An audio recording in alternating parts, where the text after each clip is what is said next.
할렐루야.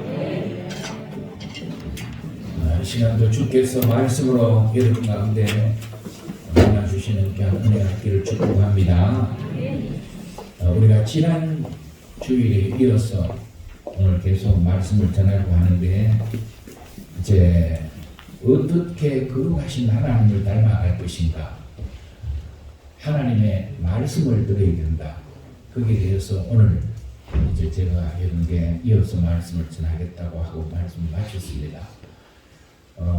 그러나 또 지난 주일에 이어서 말씀을 들으신 분들은 레위기 전체를 이해하는데 조금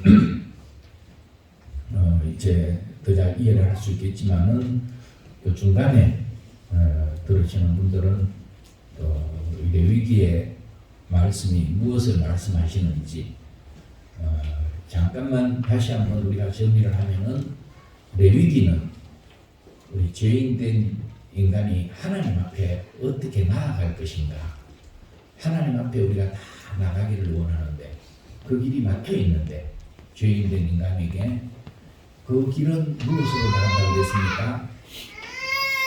제사로. 도연아 이제 자자 시간 끝났다.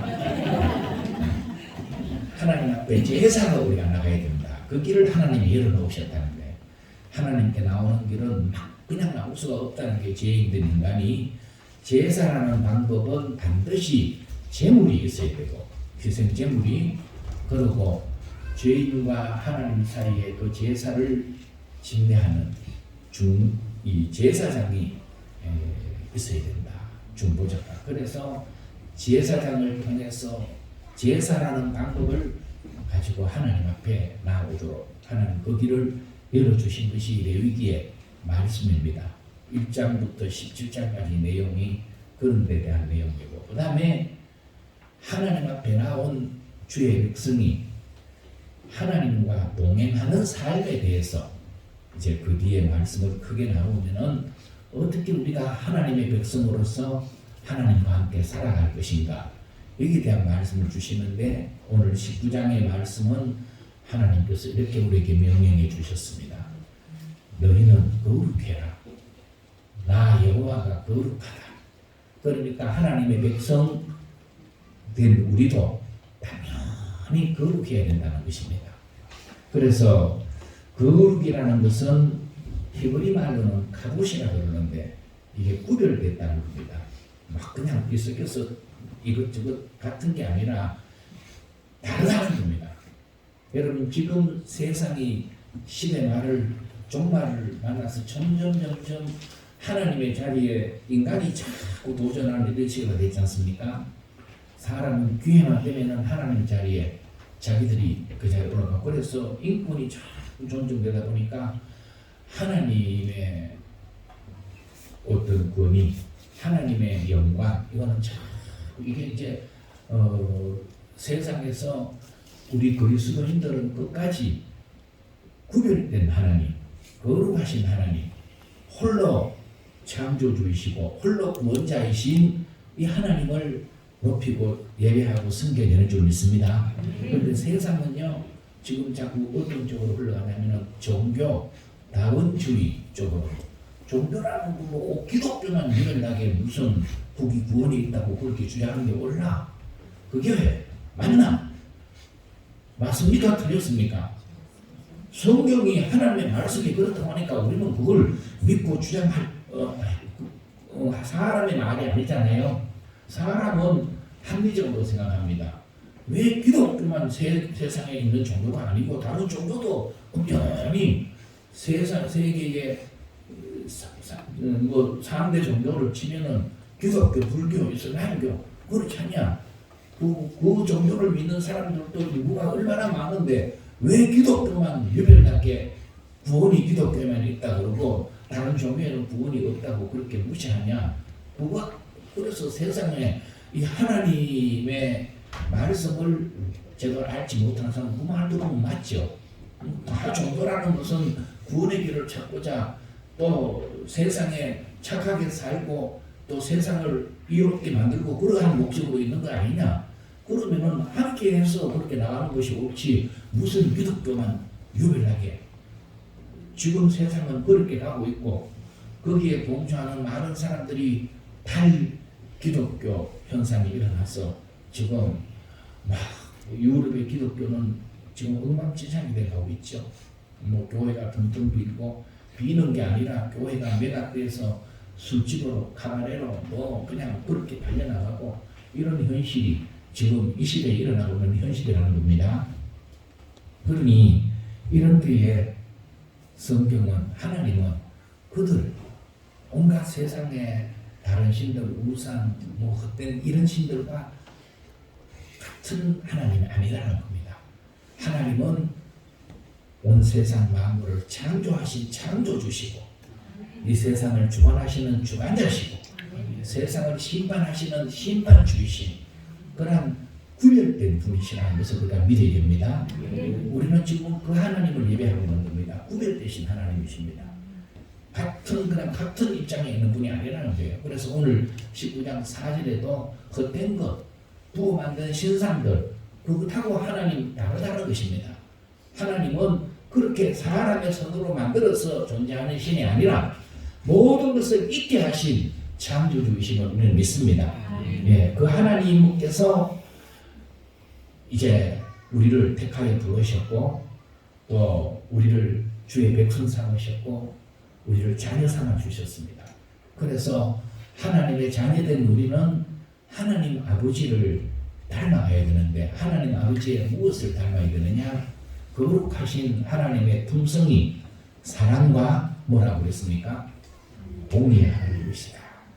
하나님은 이게 그냥 뭐 이제 우리 인간적인 어떤 그런 사랑의 수준에 있는 하나님 아니시고 초월하신 모든 것을 감싸시고 정말 사랑하는 대상자를 위해서 독생자도 주시는 이런 하나님의 큰 사랑, 그 사랑이 우리를 하나님의 자녀되도록 오늘 이 자리에 있게 하신 줄 믿습니다.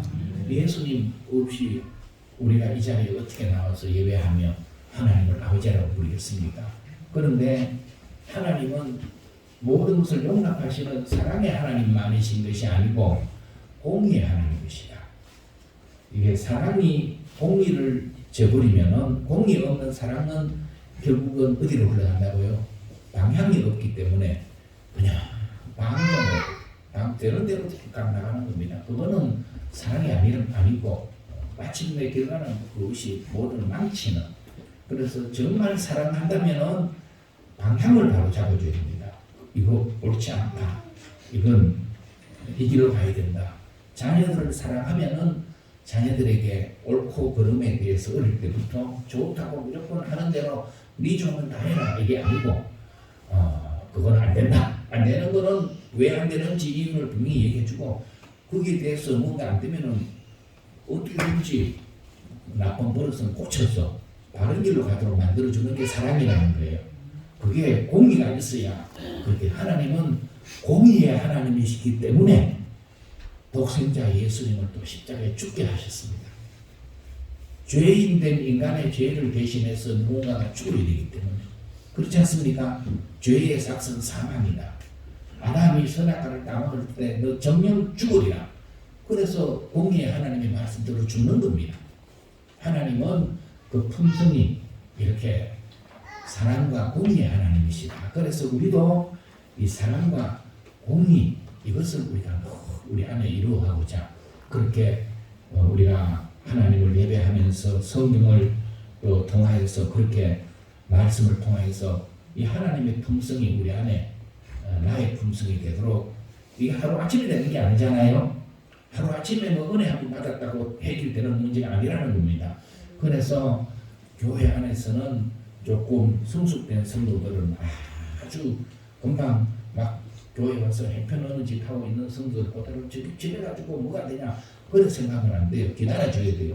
우리도 전에 다 같이 그랬고 그래서 많은 과정들을 통해서 결국은 또 시간이 그렇게 귀한 믿음의 자리에 성숙된 자리에 세워가도록 가만 놔두면 또 안 되지만은 함께 모여서 성도의 교제를 하고 말씀 공부하고 훈련을 통해서 그렇게 나가게 될 줄 믿습니다.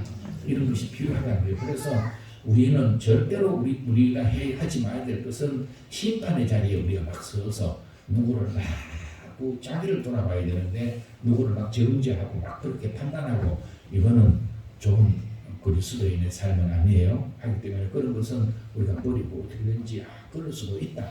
그리고 그 다음에는 부족한 분을 위해서 내가 기도하면서 어떻게든지 내가 본을 보여서 바른 하나님의 뜻대로 살아가도록 인도하는 그것이 필요하다는 것입니다. 그래서 레위기에서 이제 우리가 하나님의 말씀을 들으라. 우리 거룩하신 하나님을 닮아가기 위해서는 하나님의 말씀을 통하여 하나님이 어떤 분이심을 우리의 삶에 대한 많은 정보들을 말씀을 통하여 주시기 때문에 그렇습니다. 그래서 여러분 레위기가 전체가 몇 장이 있다고 그랬습니까? 레위기가 같이 한번 레위기가 전체가 27장까지 있다고 우리가 보면은 27장까지 있잖아요. 27장까지 있는 말씀 가운데 오늘 거기 19장 1절에도 나와 있는 말씀이 뭐냐 하면은 여호와께서 말씀하여 이르시되 이 표현으로 시작되는 말씀이 왜 안 나오나? 자, 나오세요. 왜 안 해버려?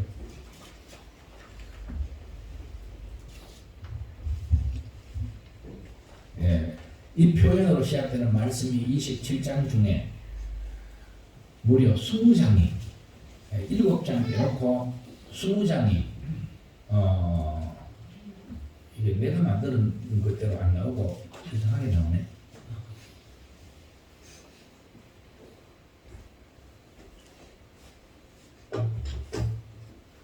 이 20장이 계속 여호와께서 모세에게 말씀하여 이르시되 이런 표현으로 시작이 된다는 것입니다. 그래서 이건 뭘 의미하느냐 하면은 하나님의 말씀을 들을 때 어떻게 들어야 되냐 이걸 우리에게 가르칩니다. 하나님의 말씀을 들을 때 거기서 한번 이렇게 해보래. 어떻게 되는지. 하나님의 말씀을 들을 때 어떻게 들어야 하느냐 하면은 바로 이제 하나님께서 모세에게 하나님께서 어떤 말씀을 그 당시에 모든 말씀을 다 주셨습니다. 모세에게 말씀을 주셨고 그 말씀을 모세는 백성들에게 하나님의 말씀을 그대로 전달합니다. 이것이 출애굽 시대 때 그렇게 하나님께서 계속 모세를 통해 주신 그런 말씀인 줄 믿습니다. 그래서 사도행전 이제 나오네요. 보면은 여호와께서 모세에게 말씀하여 이르시되 저기 보면은 1장, 4장, 6장, 8장, 11장에서 25장까지 26장 빼고 27장에 계속 이렇게 여호와께서 모세에게 말씀하여 이르시되 그러니까 모세는 하나님께로부터 말씀을 들었고 그 들은 말씀을 누구에게 전달했다고요? 백성들에게 전달했다. 이 당시를 사도행전 7장에 보면은 스데반 집사가 쭉 설교하는 가운데 이런 말씀을 합니다. 7장 37절 같이 38절 같이 한번 읽어봅시다. 시내산에서 말하던 그 천사와 우리 조상들과 함께 광야 교회에 있었고 또 살아있는 말씀을 받아 우리에게 주는 자가 이 사람이라.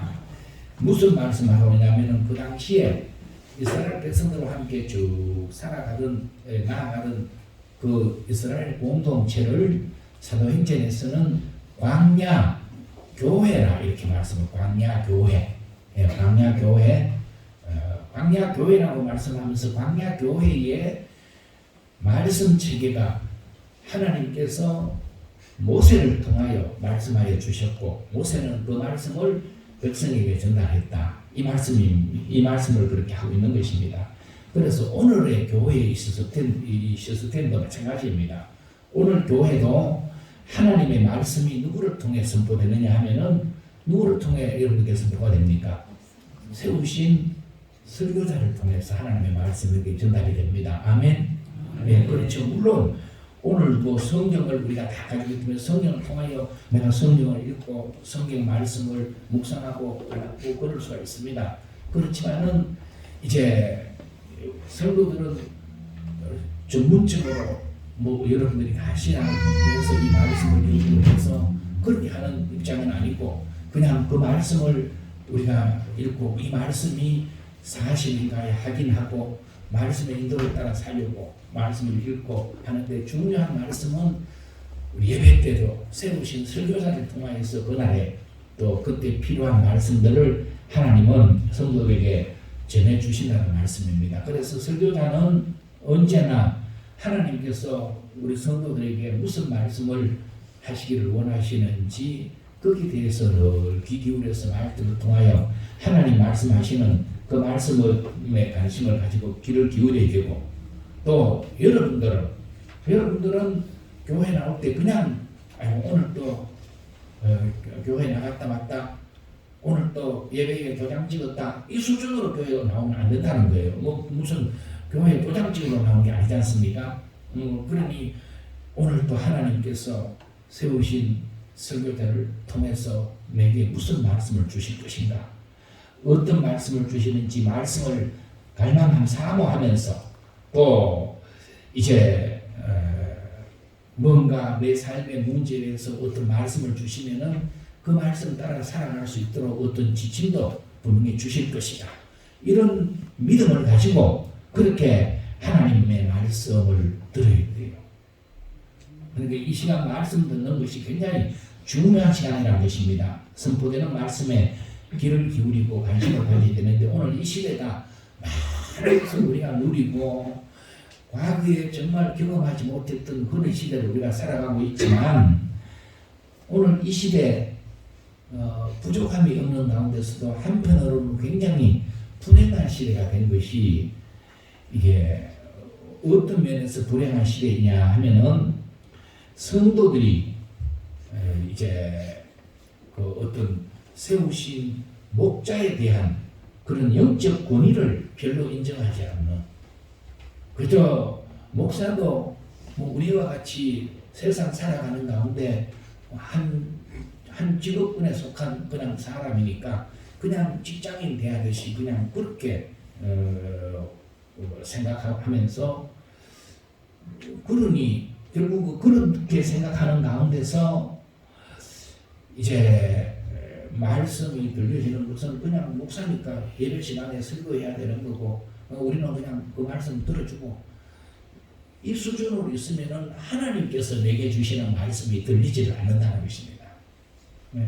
그렇게 목회자를 불신하게 만들어서 이제 그 영적 권위를 하나님께서 우리 교회 목사를 우리를 위해서 하나님이 주의 종으로 세우셨다. 이런 권위를 인정하면서 목사를 통해 주시는 말씀이 하나님이 내게 주시는 말씀이다.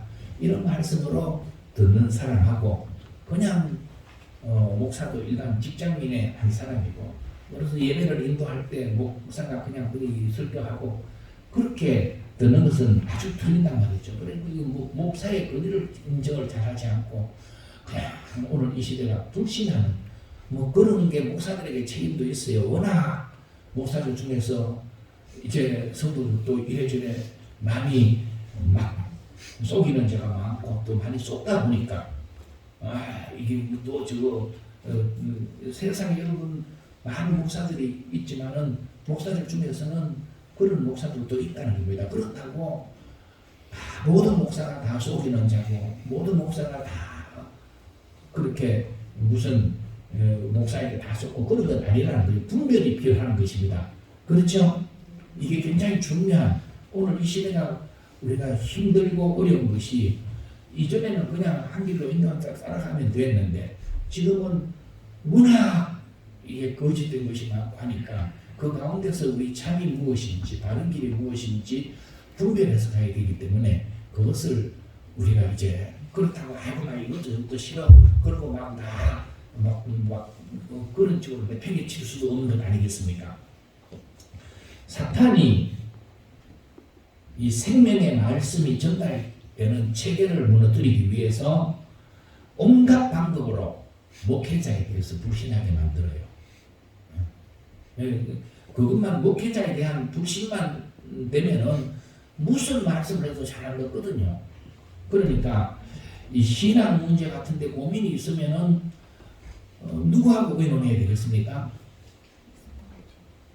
여러분들 신앙생활하면서 이런저런 신앙생활이나 무슨 기도가 필요하고 한 부분이 있으면은 누구하고 의논해야 돼요? 주저하지 말고 담임 목사하고 와서 제가 요새 이런 어려움이 있습니다.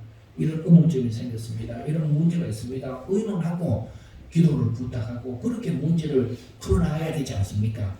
담임 목사를 신뢰하면 그래야 옳은 것이죠. 마땅하지요. 그런데 그러지를 않고 엉뚱한 목사 찾아가고 엉뚱한 사람 말은 잘 듣고 그러면서 담임 목사는 전혀 그런 걸 모른다면은 이게 무슨 그런 교회에 그런 관계가 이게 건강한 관계가 아니잖아요. 옳지 않은 겁니다. 뭐 문제가 있으면은 그 문제를 담임 목사하고 이게 어떻게 해야 될 것인가. 그래서 그 문제를 풀어나가도록 애를 써야 되고 그게 당연한 것이죠. 말씀을 듣는 자세가 어떻게 해야 되냐 하면은 그렇게 이렇게 오늘 하나님께서 세우신 목사님을 통해서 무슨 말씀을 내게 주실 것인지 그리고 그 말씀을 내가 듣고 세상을 살아가도록 뭔가 분명히 또 어떤 지침을 주실 것이다 이런 마음으로 드려야 되는데 그러지 않고 오늘 뭐 괜찮은 얘기하네 또 아니면은 오늘 설교는 지난주보다 좀 기네 가만 들어보면 오늘 준비가 좀 덜 된 것 같네 뭐 이렇게 자꾸 평가하면서 설교 들으라고 하면 물론 뭐 들으니까 모든 평가도 할 수도 있지만은 그러면서 하나님의 말씀으로 들려고 하지 않는 것 심지어는 어떤 사람은요 그냥 그런 사람도 있다는 거예요. 아예 이게 이제 갈등이 있는 교회에 보면은 그냥 교회에 나와서 예배는 드리는데 아이고 니나 잘하세요. 그리고 뭔가 꼬투리가 있으면 꼬투리 잡으려고 그렇게 설교를 듣는 우리 교회 말고 이 교회들도 있다는 겁니다. 말씀을 듣지를 않고 그래가지고 그걸 또 문제 삼아가지고 또 시간을 하고 여러분 미국 대사가 우리나라에 그렇게 오면은 그 사람이 어떻고 저떻고 그 사람의 인격에 대해서 그걸 갖다가 우리가 우리나라에서 대하는 게 아니고 그 대사의 뒤에 있는 미국이라는 나라의 권위를 인정하면서 그 사람을 대합니다. 맞습니까? 예, 그렇잖아요. 그 사람이 뭐 잘생겼건 못생겼건 인격이 뭐 어떻고 그건 문제를 삼지 않고요. 그 사람의 뒤에 있는 미국이라는 권위를 인정하면서 그 대사를 대한다니까요. 누가 보냈는가 이게 중요하다는 겁니다. 그러니까 목사도 우리 교회 목사 잘생겼다, 인격이 탁월하다, 뭐 그런 것을 판단하면 누가 보냈냐? 하나님이 저 목사를 우리 교회에 우리를 위해서 보내셨다. 그렇게 여러분들이 목사의 권위를 인정하고 대해야 말씀이 들려요. 그러지 않고 그냥 이제 뭐 한 인간으로만 계속 들으면은 그 인간의 말을 들어가지고 여러분들의 무슨 복된 삶을 살아가기가 그게 어렵지 않겠습니까? 그러니까 누가 말씀을 잘 들을 수 있냐 하면은 그런 거예요. 어떤 하나님의 말씀을 잘 듣고 그 다음에는 복된 삶을 살기 위해서는 목사의 외모와 상관없이 인격과 관계없이 하나님이 보내신 종으로 존중하면서 말씀을 듣겠습니다. 이런 자세가 굉장히 필요한 자세예요. 물론 외모도 저처럼 잘생기면 좋겠고 인격도 잘 갖추면 좋죠. 그렇지만은 그것이 우선이 아니고 누가 보내셨는가 이게 중요하다니까요. 아멘. 하나님이 보내셔서 세우셨다. 그러니까 거룩하게 되는 것이 이제 뭐 다만 우리가 하나님의 말씀을 드려야 되는데 다만 목사 말 들어보니까 오늘 이게 머리 빨리 굴려가지고 자기 생각대로 막 나가는 사람이 그런 생각합니다. 그럼 결국은 뭐 지금 목사 말 잘 들으라는 그 말 하는 거 아니냐? 그래 가면서 괜히 시험 들 필요 없습니다. 여러분 이게 말씀을 들을 기가 있는 사람, 성경이 가끔 이런 데 대한 말씀을 들을 때는 할 때는요 그렇게 말씀하셨어요. 귀 있는 자는 어떻게 하라고요? 귀 있는 자는 들으라고. 귀 있는 자는 들을 것인데 제가 지금 목사 말 잘 들어야 된다는 그 말 하는 게 아니고 목사를 통해서 주시는 하나님의 말씀을 들을 수 있어야 된다. 그 말씀을 하고 있는 겁니다. 아멘. 네, 목사를 통해서 주시는 하나님의 말씀을 잘 들으려면은 목사를 하나님의 종으로 인정하는 그 신뢰가 필요하다. 예, 그래서 하나님의 말씀을 잘 듣기 위해서 이런 영적 권위를 인정하고 그렇게 해야 내게 하나님 주시는 말씀이 들린다. 그 말씀을 그렇게 들었습니까? 예, 그렇게 들었으면은 이제 본격적으로 오늘 주시는 말씀을 전하려고 합니다. 말씀 들을 준비됐죠? 네? 전에 교회 학교 애들 중에 준비됐나요? 그러니까 그 다음에 답이 어떻습니까? 준비됐어요. 그래서 여러분들 말씀 들을 준비가 이제 거룩이라는 것이 이렇게 하나님의 말씀을 들음으로써 우리에게 거룩한 삶을 살아도 주시는데 거룩은 그냥 나 혼자 어디 자연인처럼 산속에 들어가서 그렇게 해서 거룩한 삶을 살아라는 말씀이 아니고 거룩은 무슨 40일 기도 몇 번 하고 성경을 백독하고 그것을 거룩으로 성경이 인정하는 게 아니고요. 거룩은 우리 삶의 현장 속에서 나타나야 될 열매입니다. 거룩은 삶의 현장 속에서 나타나야 될 열매. 이 삶의 현장 속에서 우리의 거룩함이 열매로 나타나야 되는데 어디서부터 그 열매가 어떤 모양으로 나타나야 되냐 하면은 오늘 19장에서는 첫 번째 가정에서 부모를 경외해라. 이렇게 하나님은 19장 1, 2절에 나 여호와는 거룩하니 너희도 거룩하라고 말씀하시고 난 뒤에 주시는 말씀이 3절부터 이 말씀입니다. 보시면은요. 거룩이 동떨어진 그런 것이 아니라 우리 삶 가운데 삶의 현장 가운데 가장 중요한 것이 어디예요? 가정입니다. 가정에서 부모를 경외하는 것이 거룩한 삶의 열매로 나타나는 것이다. 이렇게 말씀하는 것이에요. 한번 같이 읽어봅시다. 시작. 너희 각 사람은 부모를 경외하고 나의 안식일을 지키라. 나는 너희의 하나님 여호와입니다. 3절에 이렇게 말씀했죠. 이 부모에 대한 성경의 가르침은 부모를 주로 어떤 단어로 부모를 이렇게 대하라고 하냐면은 공경이라는 단어를 다 썼죠. 공경. 부모를 공경해라. 부모를 출애굽기에도 그랬잖아요. 5계명에 내 부모를 공경해라. 공경이라는 단어를 다 사용하는데 여기에서는 레위기 19장 3절에는요. 경외라는 단어가 히브리 말로는 야레라는 단어를 써요. 야레. 이 단어는 누구를 대상으로 할 때 쓰는 단어냐 하면은 하나님을 대상으로 할 때 경외하라. 그러는데 오늘 말씀해 보니까 하나님 경외해야 될 자리에 부모를 경외해라. 또 3절에 같은 문장이 어떻게 이어지냐 하면은 나의 안식일을 지키라는 그런 안식일 준수 명령과 함께 한 문장 속에 부모를 경외해라. 그렇게 말씀하고 있다는 거예요. 그렇죠? 이게 분명히 그렇게 기록되어 있지 않습니까? 이는 부모 공경의 수준이 하나님을 경외하는 수준과 같은 수준으로 말씀하신 것입니다. 이게 하나님의 질서라는 것이 이렇다는 것이 하나님의 질서. 어떤 사람들은 그럽니다. 부모가 부모다워야 부모 대접을 하지. 혹 여러분들도 그런 생각을 하면 그러면 안 돼요. 부모는 부모다워야 부모가 아니고 부모는 그냥 부모니까 부모입니다. 아멘도 안 하시네. 나라는 존재는 물론 부모다운 부모가 나를 낳아서 키워서 나를 잘 이렇게 너무 그 복됐죠. 그러나 어떤 사람은 부모답지 못한 사람 만나가지고 그 인생이 힘들게 어렵게 이루어지는 사람들도 있어요.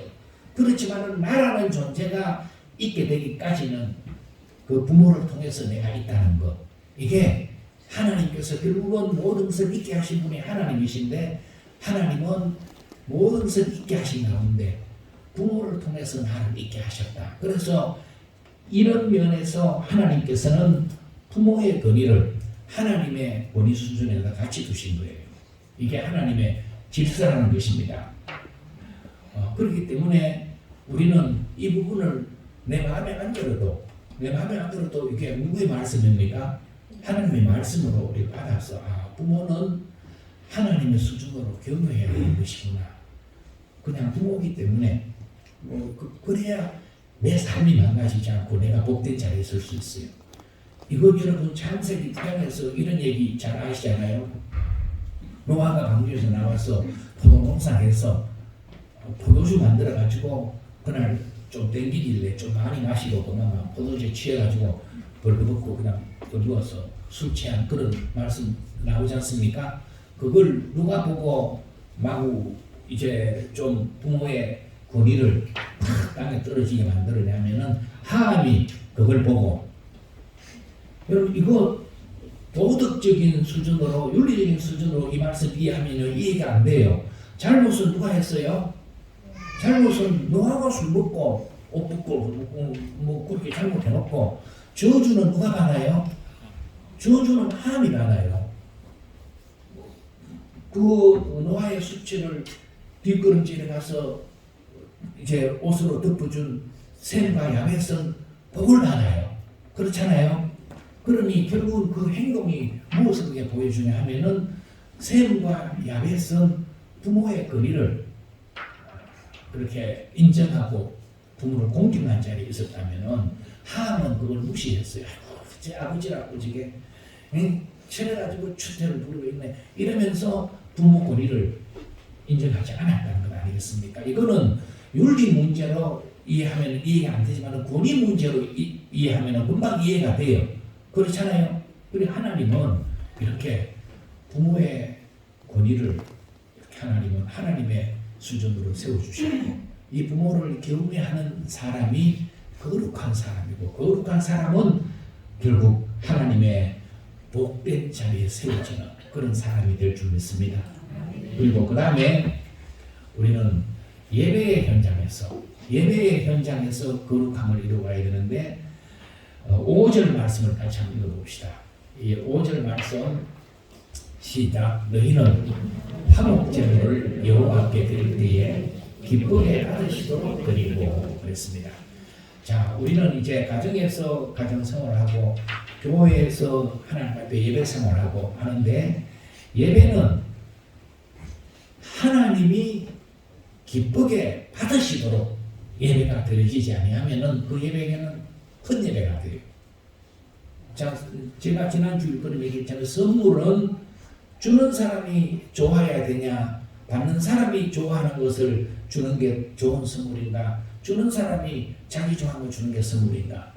결국은 뭐가 더 좋은 선물이냐 하면은 받는 사람이 좋아하는 것이 무엇인지를 알아서 그 선물을 그 사람에게 할 때 좋은 선물이 되는 거예요. 그렇듯이 예배도 누가 받으시는 겁니까? 하나님이 우리의 예배를 받으시길 원하시고 우리를 예배자로 택하여 부르셔서 세웠습니다. 그러면은 이 시간 우리에게 드리는 예배를 하나님이 받으시고, 나 오늘 네가 드리는 예배, 예당교회 예배를 내가 정말 기쁘게 받는다, 내가 만족하다, 하나님께서 이렇게 기뻐하시면서 예배를 받으셔야 예배가 성공하는 예배가 되는 줄 믿습니다. 그런데 우리는 하나님은 상관없이 오늘 또 예배에 나가서 우리가 예배 드리고 예배 도장 찍고 일 내중심의 예배가 되면은 하나님은 그런 예배를 기뻐하지 아니하셔서 이사야 1장에 보면은 내 바람만 바를 뿐이다, 내가 너희가 가져오는 무수한 기름과 피에 전에 질렸다, 그거 다시 가져오지 말아라 그러지 않습니까? 그들이 수없이 하나님 앞에 예배를 드리고 그거 하나님 소용없다는 거예요. 그렇기 때문에 오늘 예배가 이제 하나님이 기뻐 받으시는, 하나님이 원하시는 하나님 중심의 예배가 돼. 그래서 모든 것을 우리는 이 예배를 드릴 때 하나하나 하나님 중심으로 예배를 준비해야 돼요. 우리 시간도 예배의 모든 순서들도, 그래서 뭐 사람 앞에 막 어떻게 사람 감동시키려고, 또 오늘 예배가 막 그런 쪽으로 흘러가는 예배가 많아요. 예배에 참여한 사람들을 감동시키기 위해서 예배에 막 어떤 이벤트들을 막 동요를 시키고 막 그러는데, 그러면 사람들이 무슨 콘서트 하는 것 같이 막 그렇게 감동할 수 있지만 그건 하나님 중심의 예배가 아니잖아요. 그렇지 않습니까? 하나님 중심의 예배는 하나님이 무엇을 원하실까? 나의 찬양을 하나님이 어떻게 받으실까? 내가 그 찬양을 힘을 다해서 하나님의 도형처럼 그렇게 하나님 앞에 찬양으로 드려야 하나님이 그 찬양을 받으시죠. 마음에도 없이 기도도 간절함으로 성도들이 함께 힘을 모아서 그렇게 하나님 앞에 주시는 말씀을 어떻게 받을 것인지 이렇게 사모하는 마음으로 드려야 되는 것인데, 그거 그냥 쓸데없이 이 생각했다 저 생각했다 하고 빨리 예배가 끝나면은 또 어디 가서 오늘 뭐 이런 해야 되는 거고, 이게 하나님 중심의 예배가 아니라는 것입니다. 그래서 기도 순서자도 또 미리 예배를 준비하는데도 모든 것에 좀 예배가 혼란되지 않도록 뭐 앞에 나와서 이거 모든 이제 이런 앰프나 이런 것들도 작동시킬 때 바로 딱 작동되도록 미리 점검을 해놓고 그렇게 해가지고 딱 해야 이게 하나님 앞에 아름다운 준비된 예배가 되는 것이지, 그다음 준비 없이 막 그냥 하는 것은 이건 하나님 중심이, 하나님께서 바뀌는 바라에서도 뭔가 좀 덜덜하지 않겠습니까? 우리가 누가 내한테 뭘 줄 때 거기 정성을 다해서 준비해서 하면은 마음이 흡족하고 기쁘지 않습니까? 그러나 줄 마음도 없는데 안 주지도 못하고, 그러니까 그냥 하나 끼워 넣어가지고 이래 주는 거, 그거 받는 사람이 뭐 기쁘겠습니다. 우리 받으면서도 다 느끼지 않습니까? 그러니까 하나님 앞에 예배의 현장은 하나님이 받으시는 예배를 드려야 된다. 이것이 거룩이다, 거룩. 그리고 세 번째는 이제 네 번째는 사회 공동체 안에서 우리가 이제 가정의 삶, 교회의 삶, 그다음에 사회에서 우리 직장 생활이나 모든 이런 사회에서 다른 사람들과 함께 어울려서 살아가고 있지 않습니까? 사회 공동체 안에서 우리가 어떻게 살아야 될 것인가? 여기 보면은 이제 먼저 어려운 이웃을 배려하는 이런 삶을 살아야 된다. 그것이 오늘 말씀 가운데 보면은 그렇게 한번 19장 9절 말씀을 같이 읽어봅시다. 시작. 너희가 너희의 땅에서 곡식을 거둘 때에 너는 모퉁이까지 다 거두지 말고 내 떨어진 이삭도 줍지 말며 그랬습니다. 그렇게 또 나온다. 그 말씀 이제 이 레위기 19장 9절 10절의 이 말씀은 우리가 더불어 살아가는 우리 사회는 나 혼자 사는 사회가 아니고 많은 사람들이 함께 지금 사회를 이루고 살아가고 있습니다. 우리 사회는 그래서 사람들이 살아가는 사회는 어차피 경쟁 사회가 될 수밖에 없어요. 경쟁 사회 속에는 1등이 존재하고 꼴찌가 있어요. 1등과 꼴찌 사이의 간격을 메꾸기라는 게 굉장히 어려워요. 1등 하는 사람들은 자기들이 가진 기득권을 안 놓으려고 어떻게든지 자기가 더 약한 사람들을 어떻게든지 이제 여기 올라오면 안 되니까 눌러서 자기들의 기득권을 지키려고 하고, 그러다 보니까 1등은 많은 것을 가지고 누리면서 살지만 꼴찌는 모든 것이 부족해요. 그런 것이 우리 삶의 현실이잖아요. 이런 가운데서 먹고 사는 문제에 꼴찌가 되면은 이게 인생의 가장 건강을 이루는 기본적인 문제인데, 먹고 사는 문제에 꼴찌가 되면은 1등을 향해서 꼴찌가 박수하기가 그게 기쁘게 나오지 않아요. 그렇지 않겠습니까? 1등을 향해서 옳지는 미움의 감정이 나고 분노의 감정이 나올 수밖에 없죠. 그런 사회가 되면은 우리 사회가 건강한 사회가 되지 못하고 그냥 계속 갈등하는 사회, 어려움이 있는 그런 사회가 될 수밖에. 하나님은 우리 사회가 건강한 사랑의 공동체가 되기를 원해요. 그러려면은 좀 1등하는 사람은 그렇지 못한 사람들을 위해서 배려하는, 그게 하나님의 사랑을 가진 사람들이 그렇게 배려하고 그들을 도와줘야, 그래야 함께 다 더 나은 그런 사회 공동체를 이루어갈 수가 있다는 것 아니겠습니까? 그렇기 때문에 이제 가진 자는 약자를 배려하고 함께하는 것이 거룩인데, 이런 사람이 하나님의 대행자가 되고 하나님의 형상이 되고 하나님의 뜻을 이 땅으로 이루어가는 거룩한 사람이라는 거예요. 룻기서에 보면은 보아스라는 사람이 나오잖아요. 보아스 잘 알잖아요. 보아스는 그는 베들레헴에서 유력한 사람이었고, 나오미와 룻이 모압으로 갔다가 거기 와서 어려운 가운데 지내는데, 룻이 보리 이삭 주스러 나가니까 보아스가 어떻게 합니까? 이삭 그 빼는 사람 앞에 너들 싹싹 빼지 말고 너를 좀 남겨놔. 룻이 죽어가도록. 그리고 너를 줌에서도 너를 좀 해가 흘려놔. 룻이 많이 죽어가도록 배려하는 겁니다. 그렇게 배려하면서 그 약자를 배려하는 보아스가 복을 받아요, 저주를 받아요? 너무너무 복된 인생이 되잖아요. 그렇습니다. 이렇게 하나님의 성품으로, 그 사랑으로 약자를 배려하는 우리 그리스도인들은 그래 살아야 돼요. 그런 삶을 우리 사회 공동체에서 이루어야 이게 거룩한 하나님의 자녀라는 겁니다. 내가 있다고 자기만 움켜쥐지 말고 그렇게 하나님의 말씀 따라 살아가는 것이 거룩이요. 또 정직한 삶이 이제 말씀 다 됐습니다. 사회 공동체 안에서 12절 보면은 정직한 삶, 11절 12절 같이 한번 읽어보겠습니다. 너희는 도둑질하지 말며 속이지 말며 서로 거짓말하지 말며 너희는 내 이름으로 거짓 맹세함으로 내 하나님의 이름을 욕되게 하지 말라. 나는 여호와이라. 속이거나 거짓말하지 말고 정직하게 살아야 된다. 하나님은 정직하신 사람이다. 정직하신 분이시다.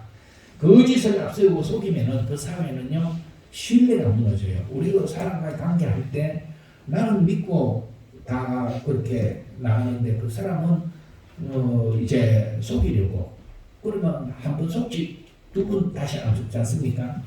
신뢰관계가 깨어지면 정직하지 아니하면은 그 사람과 다시 그런 신뢰관계가 이루어지지 않습니다. 하기 때문에 우리 그리스도인들은 이제 그러니까 저 사람 날 속이려고 이러는가 하고 무조건 그렇게 대하지 말고 우리는 정직하게 내가 그래도 살리라. 정직하게 살면은 망한다, 망해. 누가 막 그런 사람들 어떻게든지 안 속으려면은 나도 같이 거기에 맞춰야 되는 것이지, 저 사람은 날 속이려고 하는데 그냥 정직하게만 살면 망할 것 같지만은, 그러나 여러분 하나님은 누구 편이냐 하면은 정직한 사람을 붙드시고 정직한 사람을 마침내 반석 위에 세우시는 하나님이십니다. 정직하면 망하지 않습니다. 망할 것 같은데 망하지 않는 것이 하나님의 방법입니다. 정직한 사람이 형통합니다. 왜 우리가 정직해야 되냐? 하나님이 정직하신 분이시기 때문에 당연히 하나님의 자녀된 우리도 우리의 삶의 현장 속에서, 직장 속에서 어디에서든지 정직을 지켜야, 그래야 하나님께서 우리를 기뻐하시고 우리를 통해서 귀한 역사가 일어나게 하실 줄 믿습니다. 하나님 아버지를 욕보이는 그런 자녀가 되서는 안 됩니다. 우리가 힘써서 정직을 지켜야 되는 것이에요. 삶의 현장이 중요해요. 13절 이하에도 계속 삶의 현장에 대한 얘기들이 쭉 나옵니다. 이웃을 억압하지 말고, 또 잘 못 듣는다고 함부로 저주하거나 욕하지 말고, 그런 말씀이 이어져 나와요. 맹인, 우리 보지 못하는 사람들 앞에 장애물 걸려서 넘어져 갖고 그 같은 놈은 못 보니까 그런 놈이잖아요. 우리 교회 시각장애인 성들이 많은데 여러분 이런 부분에 우리 보시는 분들은요 뭔가 있으면 빨리 치우고 걸려 넘어질라 하고 치우고, 문도 제가 무창 말씀드리는데 문도 이렇게 열려서 이렇게 세워져 있으면은 빨리 한쪽으로 딱 밀어서 벽에 붙이든지 확 닫든지 활짝 열든지 그래 놔야 돼요. 비슷하게 이렇게 있으면 모르고 와서 그 박으니까 그런 것들을 계속 여러분들이 이제 그냥 습관이 되도록 그리고 아무거나 그냥 이것을 두 개를 놓고 그러지 마시고 그렇게 하는 것이 거룩이라는 겁니다. 제가 난청이 와서 잘못 들었다고 자꾸 듣지도 못하고 저런다. 최정자씨 조심하시오. 없습니다. 없습니다. 내가 못 들어도 누가 들으신다고요? 내 아버지께서 들으십니다. 그러니까 이제 삶의 현장에서 우리가 이렇게 관계 속에서 하나님 말씀하신 그 말씀대로 살아가는 것이 거룩이다. 거룩은 구원받는 조건은 아니에요. 우리가 거룩해져서 구원받는 게 아닙니다. 우리는 죄인된 우리는 하나님의 은혜로 예수님의 십자가의 보혈로 믿음으로 구원받았습니다. 구원받은 하나님의 자녀들은 하나님의 품성, 거룩하신 하나님의 품성을 닮아서 우리 삶의 현장 속에서 이 거룩의 열매를 맺어가야 하나님의 영광을 받으시고 이 열매는 많으면 많을수록 복이 됩니다. 여러분 이 열매 많이 맺어보십시오. 여러분의 삶이 그만큼 복이 될 줄 믿습니다. 열매가 한 개 있는 거하고 열매가 10개 있는 거하고 차이가 나잖아요. 여러분들이 열매를 수없이 많이 맺어서 하나님께서 영광을 받으시고 여러분들의 인생이 복된 인생이 되길 주의 이름으로 축복합니다. 기도하겠습니다. 하나님 아버지 레위기를 통하여 주신 말씀을 우리가 함께 들었습니다. 죄인된 우리가 하나님께 나아가는 길은 우리가 그냥 나갈 수 있는 것이 아니라 제사를 통해서 제물을 통해서 제사장을 통해서 나갈 수 있다는 말씀을 들었습니다. 하나님께서 우리를 위하여 예수 그리스도를 희생제물로 내어 놓으셨고 예수님을 우리의 대제사장이 되게 하셨고 그래서 우리는 예수님을 믿음으로 하나님 앞에 나아갈 수 있는 이 복된 길이 열렸음을 너무너무 감사하며 하나님 앞에 찬양과 영광을 올려드립니다. 하나님 앞에 나아간 우리가 하나님의 자녀로서 하나님의 품성을 우리가 닮아서 거룩한 삶을 살아가라고 하나님과 동행하는 삶을 살자고 그렇게 말씀하신 말씀을 들었습니다. 나 혼자서 산속에서 거룩한 삶을 사는 것이 아니라 우리 삶의 현장인 가정에서 구원을 공연함으로 또 교회에서 하나님이 받으시는 예배를 하나님 앞에 드리는 예배 생활로 우리의 사회 속에서 이제 이웃을 배려하고 약한 이웃들을 돌아보고 또 정직하고 소교체하지 말고 우리가 이런 삶으로 이제 거룩한 삶의 열매들을 맺어서 하나님께 영광을 돌리고 우리 삶이 참으로 하나님 주시는 놀라운 복된 삶을 살아가도록 인도해 주옵소서. 모든 영광 감사 주님 앞에 올려드리옵고 예수님 이름으로 기도하옵나이다.